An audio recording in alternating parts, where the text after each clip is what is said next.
I'll go to the Project menu, choose References down here at the bottom, and on the References list, you must make sure that the Microsoft SOAP type library has been selected.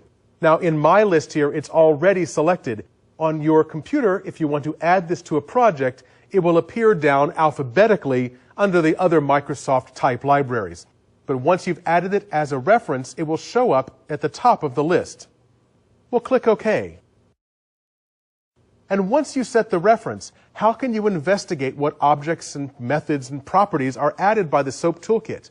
To do that, you'll want to look at the object browser. There's a button on the toolbar here which loads the object browser for you, or you can press the F2 key in Visual Basic. So I'll click the button. This brings up the object browser, and from the list of available type libraries, I'll choose the MS SOAP lib. There we go. And you'll see here a list of all the objects provided by this MS SOAP lib type library. We'll only use one of these here. There's a lot more you can investigate in the documentation. Let me close this down and look at the code we need to call this, just to investigate how you can get started with the SOAP toolkit.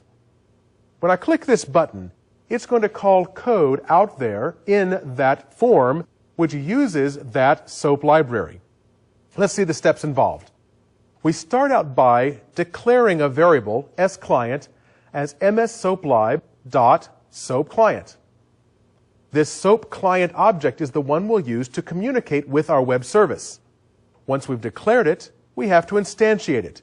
And back in VB6, as opposed to VB.NET, this really does require 2 lines of code to do this effectively.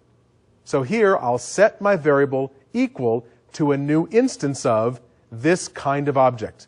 So we have this sClient object which is ready to point off to our web service and allow us to work with the web service. You need to call the MS SOAP init method of that object and pass it some information. First of all,